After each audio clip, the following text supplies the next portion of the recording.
La Voix des Bulles présente le One A Club, le podcast BD hebdomadaire qui ne parle pas à un tabouret.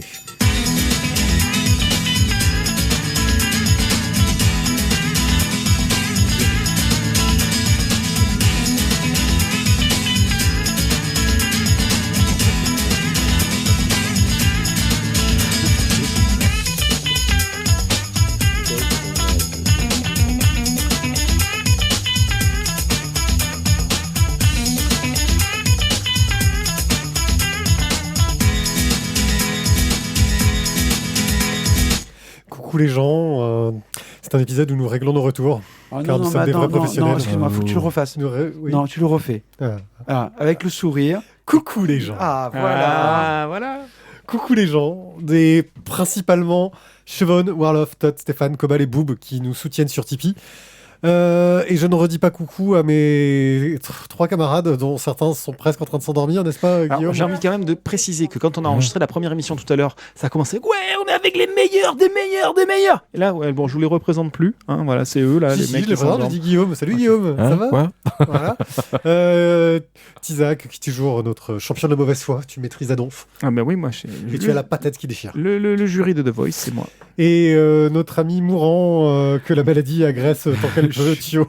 Je suis malade, mais je suis pas positif. Ouais, c'est cool. Voilà. Donc nous sommes partis pour une émission pleine de négativisme. Seul le Covid ne passera pas par moi. Par contre, toutes les autres maladies, c'est pour ma gueule. Nous allons parler des filles des marins perdus, du tome 4 de la 4e série en VF en 100% de Daredevil, des équinoxes de Cyril Pedrosa et des 2 premiers tomes de Mashal, avant d'enchaîner sur Un œil sur Upload, une série qui est sur Prime Video, il me semble. Absolument, madame. Oh, je presque gère. Et bien, puisque c'est comme ça, on attaque. Les filles des marins perdus, une bande dessinée scénarisée par Teresa Radic et dessinée par Stefano Turconi. C'est chez Glénart, un nouvel éditeur, pour 17 €. Putain, ça, on est vraiment sponsorisé Glénat, ma parole. Glénard, non, c'est Glénard, l'éditeur des nanars. Attends, oui. c'est une idée de leur suggérer ça pour une collection. Glénard. Collection Glénard. Ah, mon cher Thio. Souvenez-vous.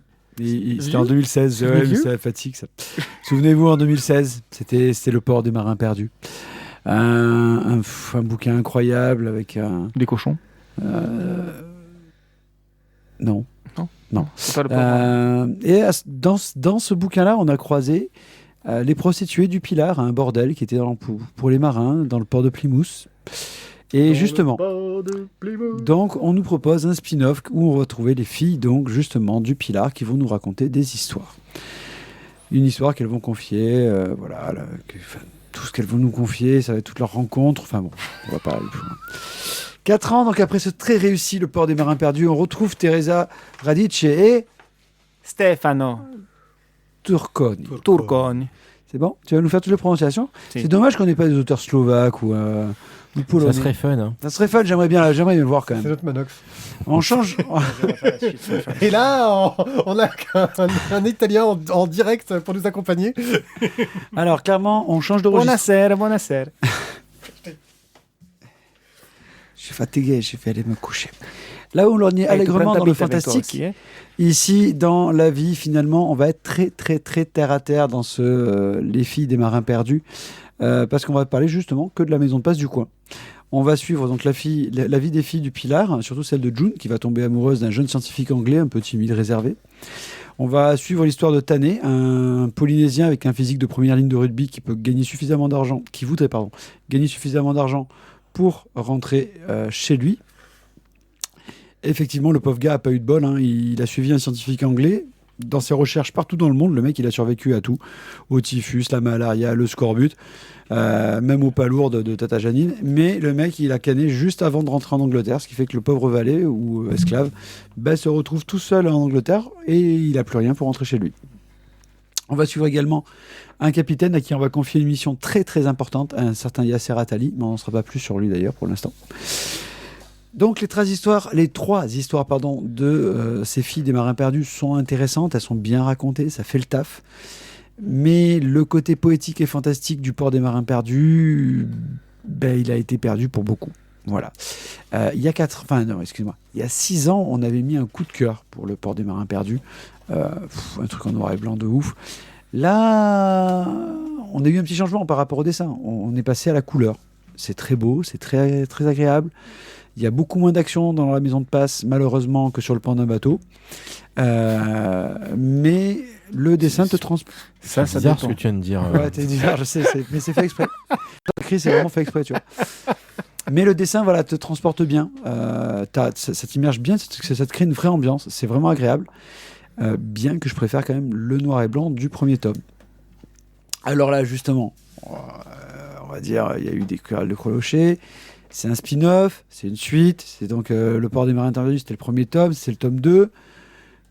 Je vous laisse vous débrouiller avec. Mais effectivement, dans un spin-off, en théorie, tu n'es pas obligé d'avoir vu le premier pour pouvoir suivre le deuxième. Là, je dirais quand même que c'est peut-être intéressant d'avoir lu le premier pour avoir envie de lire le deuxième. Donc, ma déception aussi va avec cette fille des marins perdus sur le langage de Tané. Alors, on va juste reprendre un tout petit peu. Le gars, il est polynésien. Donc, il a croisé sur son île un lord anglais. Et là, le Tané en question, il parle un anglais petit nègre. Donc, il y a deux solutions. Soit c'était Lord Kaira qui lui a appris à parler anglais. Et dans ce cas-là, Lord Kaira, il avait un langage à peu près racaille. Ok, il n'y a pas de souci, ça passe crème.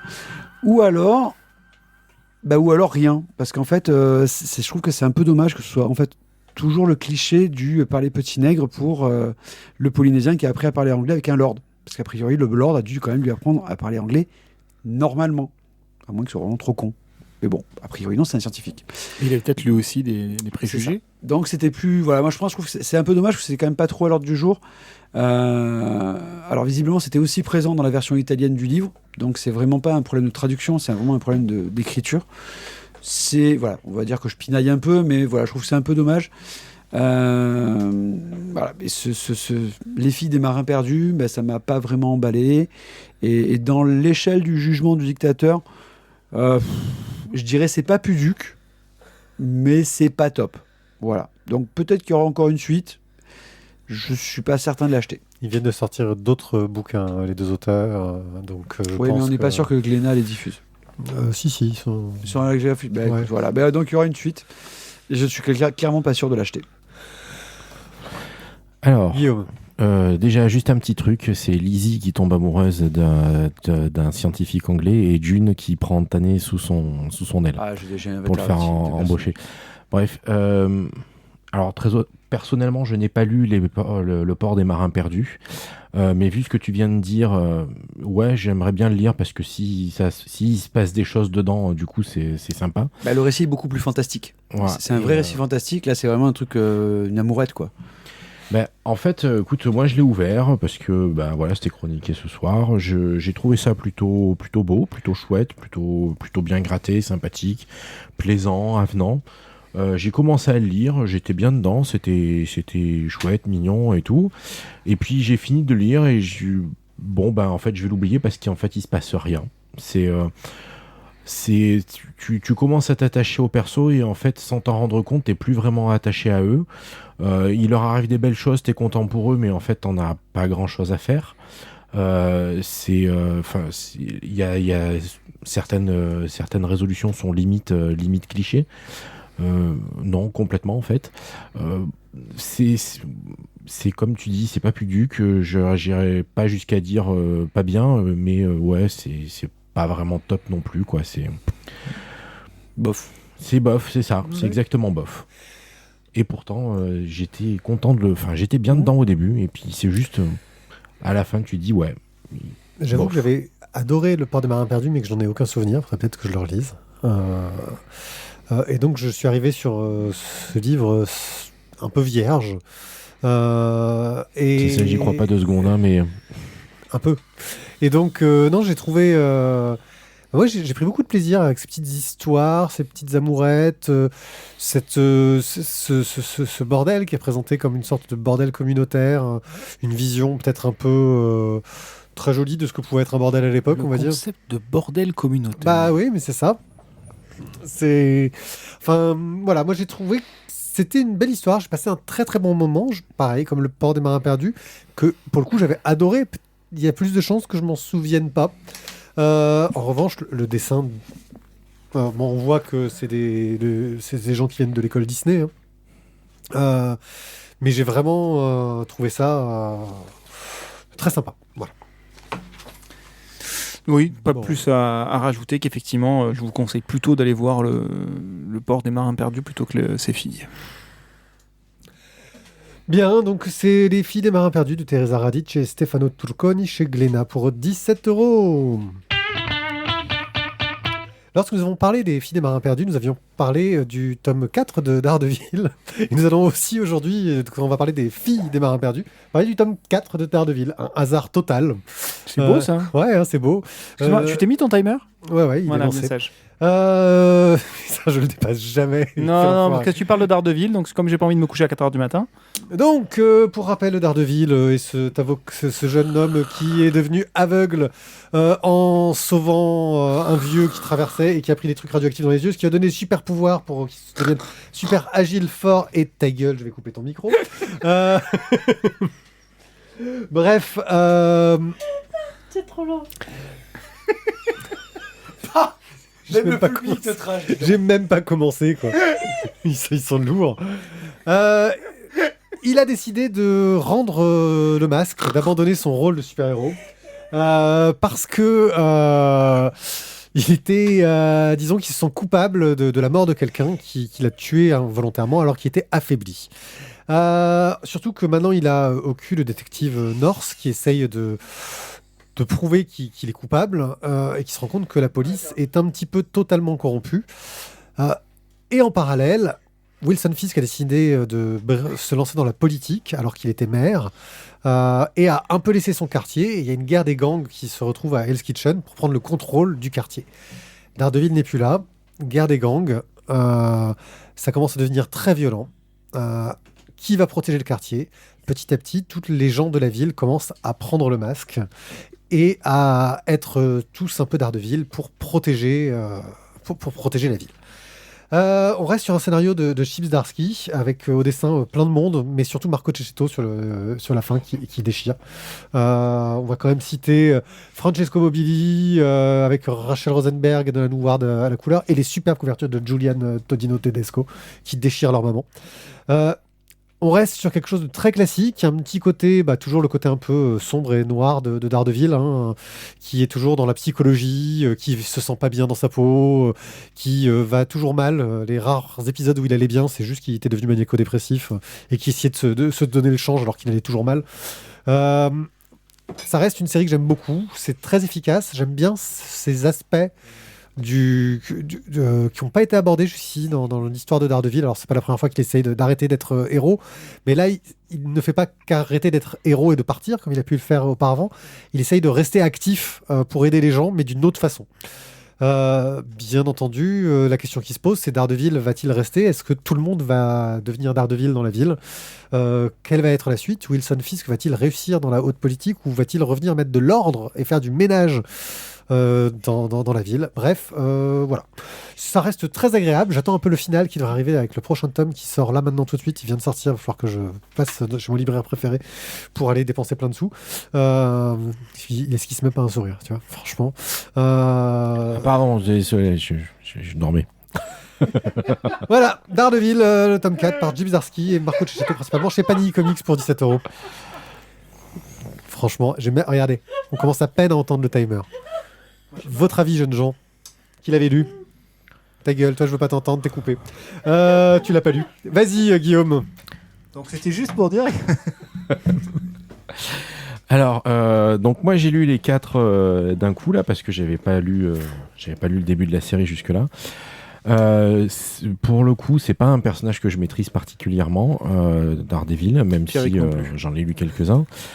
Et ma foi, je trouve cet arc plutôt sympa, intéressant. Après, on est dans les classiques, hein, comme tu disais, interrogation sur soi, la condition humaine. Est-ce que je fais bien d'être un héros ? Est-ce que je fais mal ?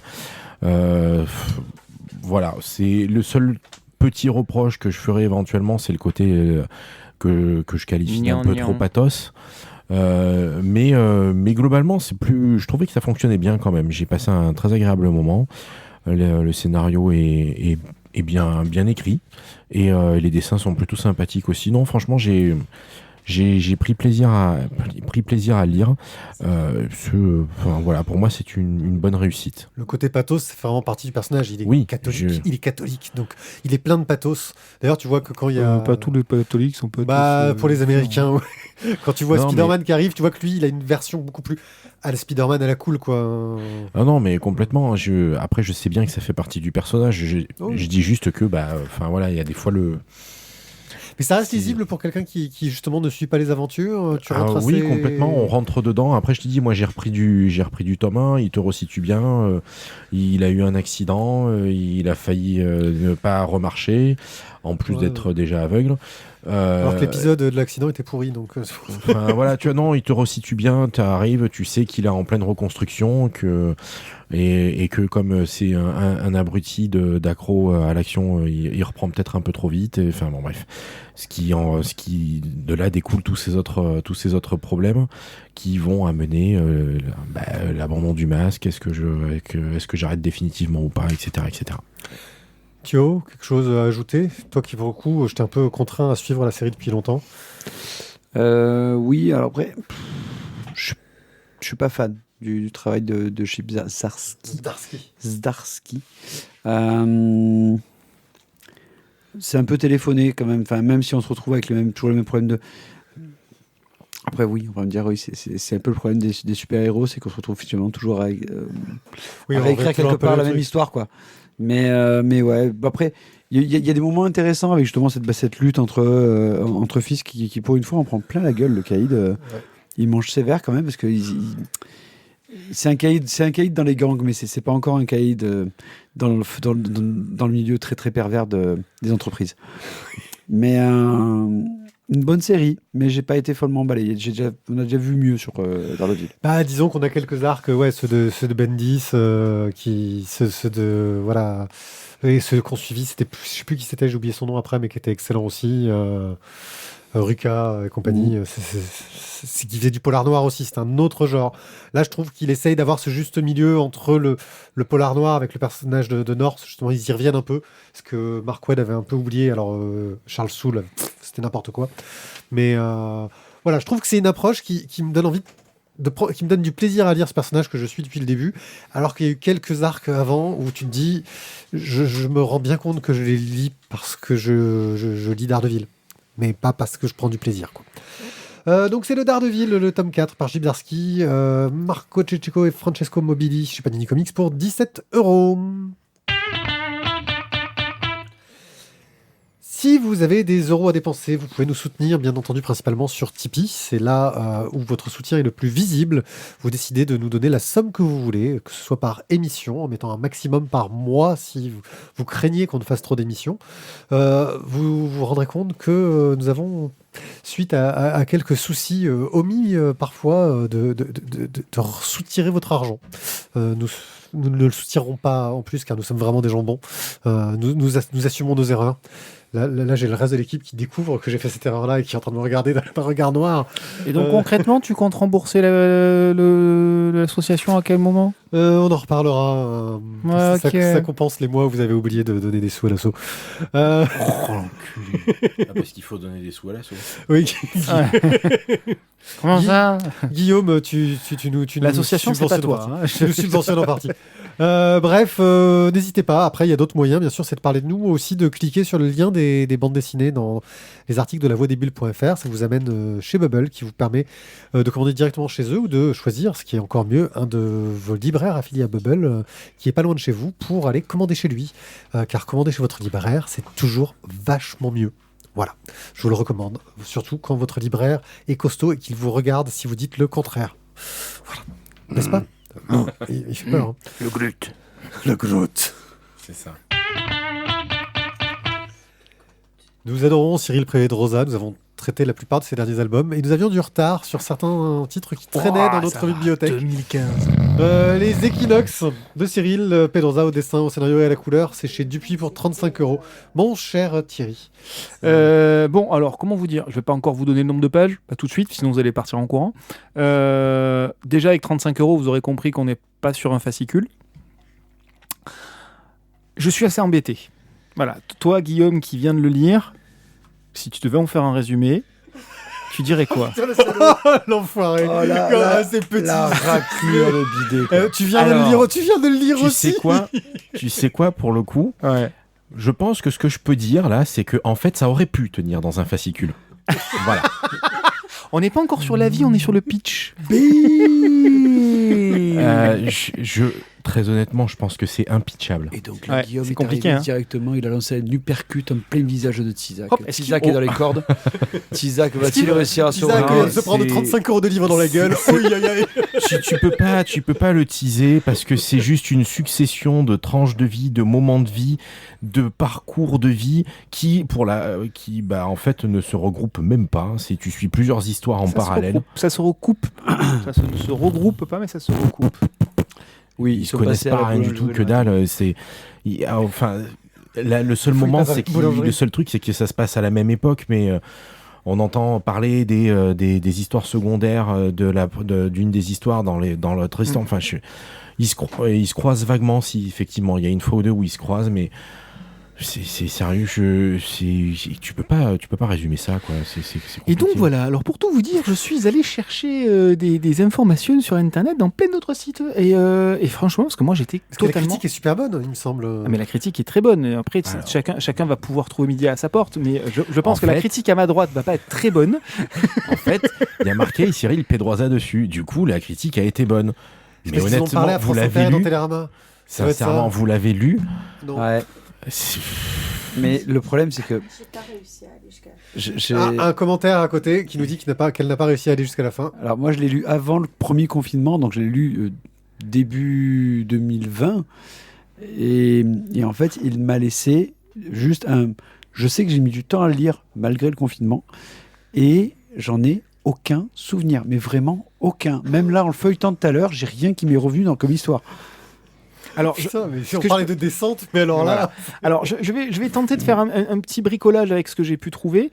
Donc, on va suivre une jeune fille qui est passionnée de photographie, qui se promène dans un musée d'art et qui croise toute une galerie de personnages au détour de ses aventures et de ses pérégrinations, qui l'amènent de déchéance en déchéance et de manque d'argent en manque d'argent. On a également un personnage, Antoine, qui se rend chez son vieil ami Louis afin de régler des problèmes concernant son réseau Internet. Une fois reconnectés, les deux hommes discutent. Ah, il est reconnecté, lui. Lui, oui. Les deux hommes discutent d'une certaine Catherine, qui est une amie commune et qui devrait être nommée qui a été nommée secrétaire d'État. Tout ça nous amène sur un Louis qui se rend au cimetière du coin pour fleurir la tombe de son fils qui est mort à l'âge de 11 ans, mais qui est en fait le père de Catherine. Il constate que son ex-femme y a déjà déposé des fleurs. Ils sont ex puisque l'enfant est décédé et qu'ils se sont séparés pour ces raisons-là, mais ils ont gardé un fort attachement l'un et l'autre. Et on a le vieux cynique, divorcé de son état, orthodontiste également de son état, qui rend visite à son ancienne épouse pour récupérer la garde de sa fille Pauline qui a une quinzaine d'années et qui est dans la force de l'adolescence, donc avec un comportement extrêmement agréable et proche du reste de sa famille. Voilà, donc on a cette galerie de portraits qui se croisent très peu, mais qui ont tous un lien ténu les uns avec les autres.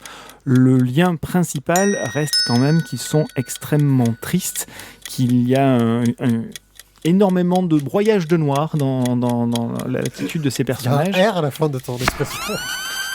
Noir, pas de noir. Ah, pardon. Et donc, pour conclure, je vais lire simplement la quatrième de couverture. Un récit en 4 tableaux. Niveau 0 de la chronique. 4 saisons, traversées par... Ouais, mais alors, je finis par ça exprès pour dire que, putain, la personne qui a dû se taper le 4e de couverture, ben chapeau. Ça, c'est un vrai boulot. Voilà, là, il y a eu du taf. Il y a quelqu'un qui est peut-être parti 10 ans en dépression. Hein, voilà. Donc, un récit en 4 tableaux. 10 ans. 4 saisons traversées par des personnages de tous horizons, géographiques et d'origines sociales différentes, des êtres aux équilibres instables qui croiseront d'autres solitudes. Ils tisseront les uns avec les autres le fil ténu d'une conscience tourmentée par l'énigme du sens de la vie. Oui, en fait, c'est ça, 42. La quête du sens de la vie. Chaque saison a son identité graphique, chaque voix également. On est dans cette espèce de quête psychanalytique chez Pedrosa du sens de la vie, du pourquoi on est là, qu'est-ce qu'on a raté, qu'est-ce qu'on n'a pas raté, qu'est-ce qu'on pourrait changer. C'est une préoccupation, on va dire, chez lui. Ici, c'est mené d'une façon compliquée, pour le moins. Je vais parler de la forme. Voilà. Donc on a, comme c'est dit dans la 4e de couverture, on a 4 saisons. La première étant la plus longue, donc on commence avec l'hiver. On est sur des couleurs relativement froides, mais sur des tonalités assez classiques. Et les personnages vont aller éclore avec le printemps, avec l'été, etc. Enfin, on commence à l'automne d'ailleurs. Et on termine donc sur l'été. Et au fil du temps, les couleurs changent franchement, mais sauf que c'est sur un rythme qui est très différent entre les saisons tristes, on va dire, et les saisons un petit peu plus gaies. Ce qui fait qu'on termine le bouquin avec des couleurs éblouissante, criarde. On a beaucoup de blanc, tellement c'est éblouissant. Et on est passé par le printemps avec des couleurs criardes, franches, vert, bleu, enfin vraiment des choses qui agressent un petit peu la rétine. Et donc c'est censé aller vers un mieux. Voilà. Sauf que les premières saisons ont été tellement dures et tellement fastidieuses et tellement décousues que je crois qu'on a perdu à peu près 95% du lectorat avant la fin. Et je rejoins ce qui a été dit tout à l'heure, c'est-à-dire que si sur la couverture, il n'y a pas marqué Cyril Pedrosa, je pense que potentiellement les critiques auraient sans doute été différentes, mais mon attitude personnelle en tant que lecteur aurait également été très différente. Moi, j'ai découvert Pedrosa avec Portugal. C'est un bouquin qui est tombé à un moment de ma vie qui correspondait exactement au niveau du propos, de la façon de poser des questions, etc. C'était le machin, la pièce de puzzle qui est arrivée pile poil au bon moment. C'était un gros pavé déjà à l'époque, 260 pages. Celui-ci dépasse allègrement les 330 pages. Quand vous savez qu'au milieu, il y a aussi des pages typées roman, donc du pur récit, il n'y a pas de dessin, il n'y a pas de graphisme, il n'y a rien. Ça fait long. Voilà. Après, dans les aspects positifs, moi, tout le travail sur la couleur m'a beaucoup plu. La galerie de personnages est intéressante et plaisante. Enfin, plaisante, non pas plaisante, mais intéressante. Et ces ruptures dans le rythme, c'est un élément qui m'a plu. C'est-à-dire qu'on alterne les pages et on ne sait absolument pas pourquoi on a ce petit personnage préhistorique qui se balade et on a en fait l'explication, mais tout au bout des 330 pages.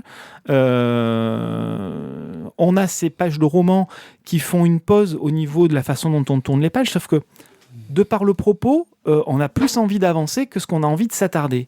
Et bon, heureusement que derrière, quand on a fini de lire ces petites parties de roman, on enchaîne avec des pages sans texte et où on a la sensation de allez, on avance, on va avancer, on va avoir du lien, on va avoir du sens. Et en fait, c'est compliqué. Donc, on va dire que le dernier quart de livre est très bien foutu, est très bien fait. Le tout début du bouquin fait poser beaucoup de questions et on a un gros pataflard au milieu qui nous embourbe un petit peu et qui est vraiment dommageable parce que je trouve qu'il y a plein de choses intéressantes dans ce bouquin. Toutes les introspections sont intéressantes et le personnage de Vincent, moi, c'est celui qui m'a le plus plu avec le personnage de la photographe. Il y a même le personnage de Louis, le petit vieux, là, m'a touché. Mais vraiment, le personnage de Vincent, c'est celui-là qui est le personnage principal. Et je pense qu'il aurait fallu désétoffer un petit peu tout ça, désétoffer le propos. Et je pense que c'était au niveau de l'éditeur de dire à Pedrosa, bon, ben là, il va falloir aller un petit peu plus à l'essentiel. Et ça s'est perdu. Voilà. Bref, c'était long. Pour moi, c'était chiant.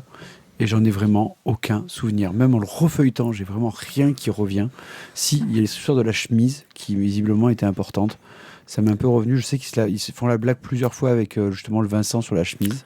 Ouais, la blague de la chemise, en fait, c'est... Non, n'explique pas. Non, tu ne l'expliques pas. C'est juste pour expliquer un truc, c'est qu'il y a en plus des allers-retours temporels dans le propos. Non, voilà, clairement, Gilles Pedrosa, c'est bien, mais pas celui-là. Alors, clairement, là, j'ai feuilleté vite fait. Graphiquement, je pense que c'est brillant. C'est brillant. Tu n'as pas le droit d'en parler. Il y a plein de styles, non, mais je fais mon Thierry. C'est lui qui fait ça d'habitude. Il y a plein de styles graphiques, c'est brillant, mais je pense qu'effectivement, ça donne l'impression d'être un truc qui se veut trop intellectualisant. C'est de lier le fond, la forme, en se prenant un peu trop la tête. Et malheureusement, malgré le côté brillant du trait, du graphisme, il y a différentes techniques très variées. Ah oui. Ça a dû perdre le lecteur. Donc c'est les Equinox de Cyril Pedrosa chez Dupuis pour 35€. Vous comprendrez que... N'hésitez pas à nous mettre des commentaires si vous avez un avis différent. Ouais, parce qu'il y a d'autres Cyril Pedrosa aussi, genre 3 ombres. Voilà. Oui, c'est génial. Ça, c'est magique. Nous allons repartir sur un peu plus de légèreté avec Mashal de Hajime Komoto chez Kaze Shonen pour 6,99€. Mon cher... C'est pour moi, ça. Ouais, Guillaume, oui, c'est traduit par Jean-Benoît Sylvestre. Oui. Je vais essayer de mettre les traducteurs. Je mets les traducteurs. Je veux dire, le mec, il se fait chier à traduire du japonais, je veux dire, ou du coréen. De l'anglais aussi, des fois. Oui, les mecs, ils font chier à faire des quatrièmes de couverture aussi. Alors, donc, Mashal, tout un programme. C'est ça, je l'ai proposé parce qu'il a fait le buzz, là, il a son petit succès, voire gros succès. A raison, parce qu'il est plutôt bon dans son style. Maintenant, il faut aimer ce style de manga. C'est du shonen. On est dans un monde où la magie est normale, naturelle et évidente pour tout le monde, à tel point que quand on n'a pas de magie, c'est pas normal. Et donc notre personnage principal, lui, est né sans magie. Et donc son père, fou d'amour pour son fils, a préféré s'exiler et vivre en ermite dans la forêt plutôt que d'exposer son fils au jugement de la société, qui de toute façon l'aurait clairement éradiqué parce que quelqu'un sans magie, c'est pas normal. Tout se passe bien les à peu près 15 ou 16 premières années. Sauf que donc quand l'histoire commence, il a 15-16 ans. Et pour compenser son manque de magie, il s'est astreint à un entraînement proprement inhumain. Et donc physiquement, il est juste inhumain en fait. Il a une force complètement démentielle et démesurée. C'est quelqu'un de relativement simple d'esprit. Totalement. Pas complètement stupide, mais il a cette simplicité naïve ou cette naïveté simple, ou les deux en même temps. Enfin, voilà. C'est limité. Voilà. Le terme médical, c'est con, non ? Non, c'est pas médical comme terme. Mais bref, voilà. Et donc, là, pas de bol pour cette fois. Il est découvert en fait parce que il va acheter des choux à la crème. Il va acheter des choux à la crème. Enfin bref, et il se fait repérer. Et le souci, c'est que voilà, quelqu'un repère qu'il n'a peut-être pas de magie, donc les autorités débarquent en force dans sa baraque et bien sûr, va falloir donner le change. Mais ok, il donne le change, il a peut-être de la magie, mais alors comment ça se fait qu'il ne soit pas à l'école ? Alors on va aller à l'école. Et là s'ensuit tout un vaste programme très rigolo d'un Mashal qui va devoir donner le change dans une école de magie où on apprend la magie, alors que lui n'en a pas juste une once. Et donc toute la blague, c'est ça, c'est de jouer sur le comique de situation et le comique d'absurde, avec un jeune homme qui va essayer de faire croire qu'il y a de la magie en lui. Et donc, voilà, l'exemple... Chez Garchimor. C'est ça, chez Garchimor, mais c'est à peu près de ce niveau-là. Et donc, voilà, une des premières anecdotes rigolotes, c'est l'épreuve de sélection, c'est de passer le labyrinthe truffé de pièges magiques. Donc, tout le monde a de grosses difficultés, sauf les plus balèzes en magie. Lui, n'en a absolument aucune, simplement, il trace au milieu. Il trace les murs. C'est ça, les murs sont en pierre, en arbre, en bois, on s'en fout, c'est pas grave, il trace à travers. Tout le monde se fait chier à suivre les murs, lui, il trace tout droit. Donc, mais il a réussi l'épreuve. C'est sa magie à lui, quoi. C'est ça, il a réussi l'épreuve. Ouais, mais il n'a pas utilisé ses pouvoirs magiques. Il a réussi l'épreuve, ok, donc il est accepté. Voilà, donc ça se développe un tout petit peu derrière, parce qu'apparemment, certains professeurs ont bien capté qu'il n'y a pas vraiment de magie, mais en même temps, c'est pas si inintéressant d'avoir quelqu'un qui bouscule un petit peu les règles. Mais bref, il est au centre d'une espèce de machination un peu bizarre et c'est voilà un personnage qui reste campé sur sa simplicité et qui, même s'il comprend peut-être vaguement qu'on se sert de lui, on s'en fout. L'important, c'est qu'il réussisse la mission qu'il s'est donnée. Manger des choux à la crème. Ça, et réussir à donner le change et à sortir de l'école de magie pour pouvoir retrouver sa liberté. Et manger des choux à la crème. Ouais, Mashle, donc je suis le seul à l'avoir lu. J'ai été étonné. Alors, j'ai l'impression que dans le shonen, maintenant, on arrive de plus en plus aussi à un format qui a changé. C'est qu'on n'a plus l'histoire du gars qui apprend à devenir fort.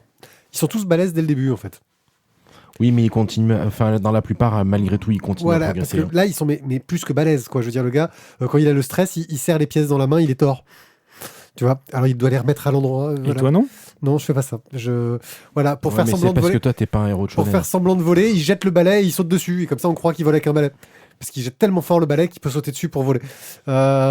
C'est un personnage qui est débile au possible, qui comprend rien. Tout le monde le manipule dans tous les sens, mais il s'en fout, lui. Il fait truc premier degré. C'est le gars premier degré tout du long. Un côté aussi qui est très perturbant, c'est que ça commence, c'est pas très beau, quoi. Et ce qui est très rigolo, c'est que tu as tous les commentaires de l'auteur sur comment il est rentré chez Shonen Jump, donc l'éditeur qui prépublie son manga. Et il t'explique qu'en gros, il était emmerdé au début parce qu'il n'a pas réussi à avoir des assistants, donc il a commencé tout seul. Et qu'il a eu des assistants qu'à partir de tel tome. Et bien bizarrement, à partir du chapitre en question, tu vois, oui, effectivement, le dessin s'améliore. Il a des assistants. Donc tu vois le rythme à la japonaise, le gars il faisait ça tout seul, il se démerdait, donc forcément c'était moins bien. Tu vois, les tramages sont plus réussis, etc. Mais ça reste sur un dessin qui est pas fantastique, des chara-design un peu bof. Une sorte de grosse parodie de Harry Potter, hein, parce que bizarrement dans l'école de magie, il y a des maisons qui se partagent des dortoirs, chaque maison a son caractère. Il y a un truc qui dit dans quelle maison tu vas être en lisant dans ton esprit.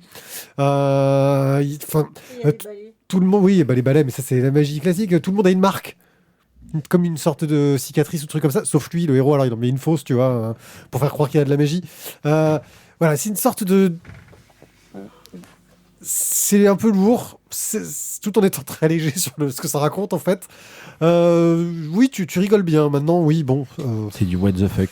Ouais, c'est ça. Si je veux dire de l'absurde, j'irai sur des vieux trucs. Il y a combien de tomes de ce machin ? Pour l'instant, 7. Quand même. Hein. Ouais. Mais après, oui, c'est, je pense, enfin, j'espère qu'ils feront pas quelque chose de trop long parce que ça va clairement lasser, quoi. Ouais, c'est ça. Ou là, il va falloir renouveler le truc au passage, quoi.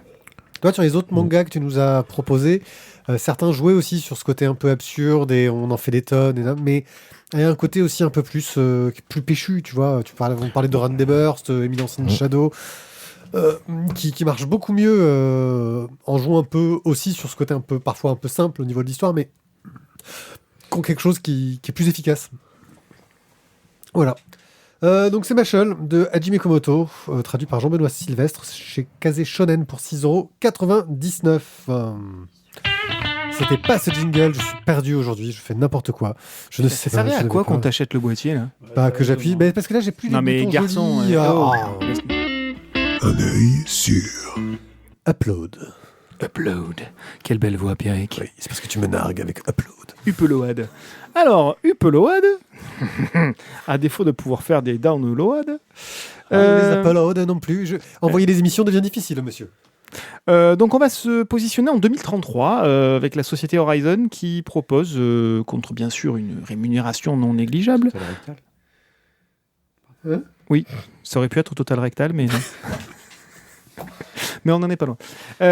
Donc contre une rémunération assez conséquente de se télécharger soi-même, de s'uploader dans un espèce d'au-delà virtuel au moment de décéder, juste avant de décéder.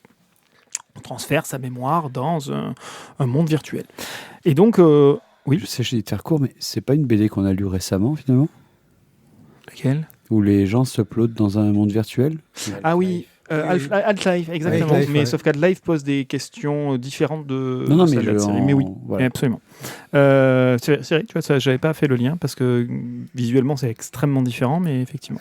Il y en a qui est dessiné et l'autre avec des vrais gens. Et puis dans Half-Life, en fait, c'est n'importe qui peut y aller à n'importe quel moment. C'est pas forcément au moment de la mort. On propose une vie alternative. Ah non, c'est quand tout le monde doit y aller parce que. Oui, mais c'est ce que je te dis. C'est pas au moment de la mort spécifiquement. Parce que l'humanité. L'humanité, c'est Voilà, en fait. c'est ça. Donc là, on va suivre Nathan, qui est programmeur informatique et qui a un énorme projet sur le feu, etc. Et tout lui réussit. C'est le beau gosse de service. Il a une belle meuf, une belle voiture, tout ça. Enfin, une belle voiture. Ça On va en discuter plus tard. Et donc, il meurt prématurément dans l'accident d'une voiture autonome. Voiture réputée extrêmement sûre et sans aucun accident, selon le constructeur. Donc sa magnifique et richissime petite amie, une certaine Ingrid, décide de ne pas le perdre. Et donc elle décide de l'uploader dans ce monde virtuel, dans le très très très très très coûteux environnement virtuel de Lakeview. Et donc c'est super, hein, Nathan n'est pas mort. Bon, à ceci près que du coup il est totalement sous la coupe d'Ingrid, puisque tout dans Lakeview est payant. Les fringues, la nourriture, l'étage auquel vous êtes et qui donc référence votre niveau d'accès et d'options. C'est des NFT ? Alors ça va au-delà du NFT, parce qu'il n'y a pas de possession, il n'y a que de l'abonnement. Et ouais, donc ça coûte un peu juste une blendasse en fait. Tu peux continuer à travailler dans le... Eh ben non.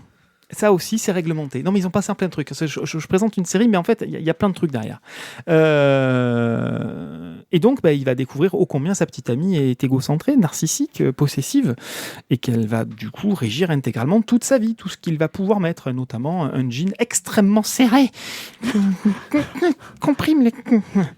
Et Mais ça, c'est une sensation physique, il ne peut pas l'avoir. Eh bien si, parce qu'ils ont des sensations physiques. Je te pose des questions, ça m'interroge. Mais laisse-moi finir, eux.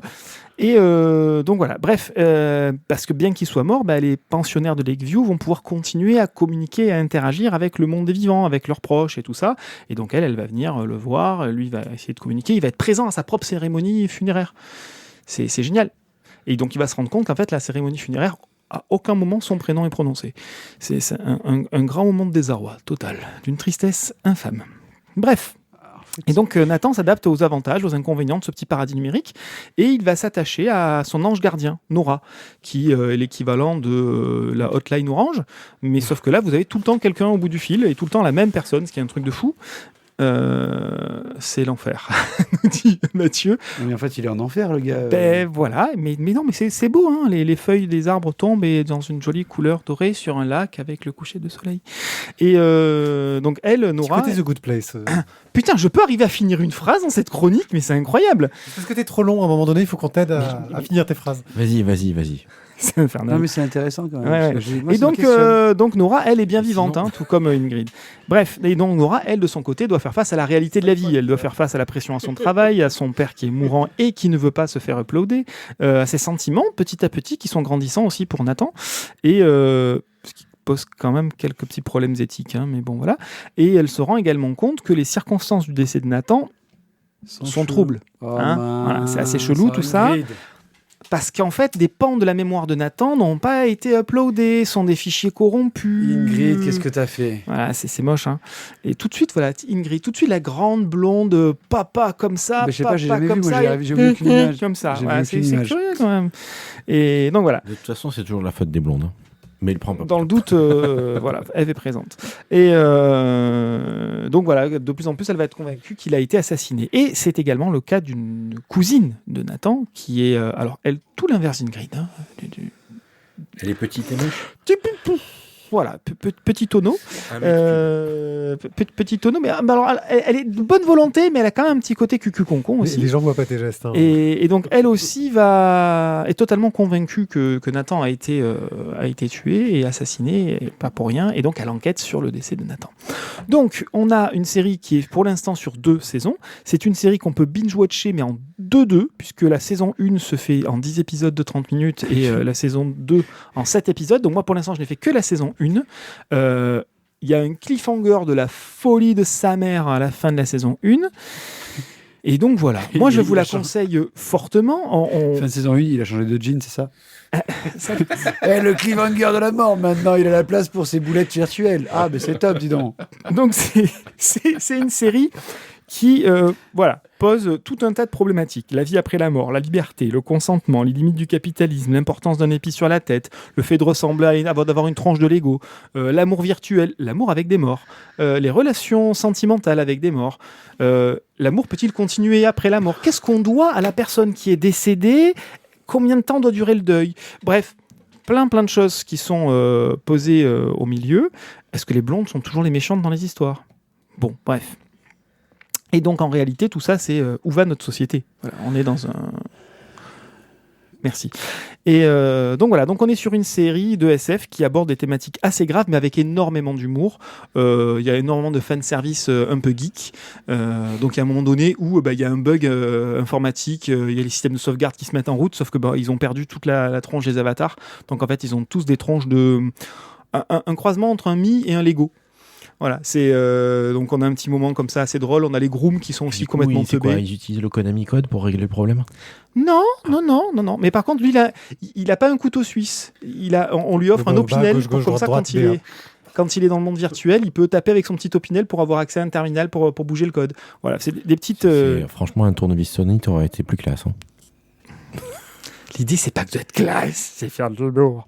Bref, voilà. Et alors, je reviens sur les acteurs qui sont très bons, et notamment l'actrice qui joue le rôle, non pas de la blonde, l'actrice qui joue le rôle de Nora, qui est particulièrement bien castée, et qui amène la touche sensible au milieu de tout ça de façon assez crédible. Et on est dans de la série américaine, mais en détournant, en se moquant un petit peu des travers des séries américaines. Donc voilà, je trouve que c'est une série qui est assez réussie, en tout cas sur cette première saison. J'attaquerai la saison 2, peut-être ce soir en rentrant. Et c'est sur Amazon. C'est une série qui est chez votre libraire préféré. Ah, pourquoi tu craques les doigts ? Donc voilà, sur Amazon Prime pour la modique somme de je sais plus combien par an. Voilà, on sait même plus. Bref, à vos télécommandes. Ok, voilà, c'était Upload. Je suis fort curieux, il faudra que je regarde ça un jour. Et c'est le moment de conclure. Ouais, c'est le moment de conclure, de finir cette émission. Il a du mal à trouver les boutons, t'as l'impression qu'on lui a offert un clavier sans de touches, il y en a 15 dessus. Là, c'est censé être mon réglage temporaire de quand j'ai pas de live. Normalement, il y a plein de jolies icônes que j'ai le temps de faire, que j'ai rien fait là, sur mon Stream Deck qui me permet de lancer les jingles. Donc je fais ça. C'est dur, mais on arrive quand même à faire des émissions plutôt correctes, j'espère, en termes de qualité. C'était un plaisir de nous écouter. C'était un plaisir que nous, on soit ensemble et qu'on s'écoute. Voilà, on a bien rigolé. Franchement, qu'est-ce que c'était cool. En tout cas, on espère que vous aussi, vous avez pris du plaisir à être avec nous pendant cette émission. Ouais. Maintenant, ou... Ah voilà, ils mettent des photos de jolies filles maintenant sur leur téléphone. Je sais pas si c'est l'actrice qui joue dans Upload. Mais pas la blonde. D'accord. Nora, celle qui apporte de la sensiblerie. D'accord. Bon, quoi qu'il en soit, n'hésitez pas à nous suivre sur lavoixdespulles.fr. Vous aurez toutes les informations concernant nos podcasts et les différentes façons de nous soutenir. On se retrouve très bientôt pour une prochaine émission. Sur ce, je vous dis à tous au revoir, une très bonne semaine et ciao ciao. Bisous poutou. Salut tout le monde.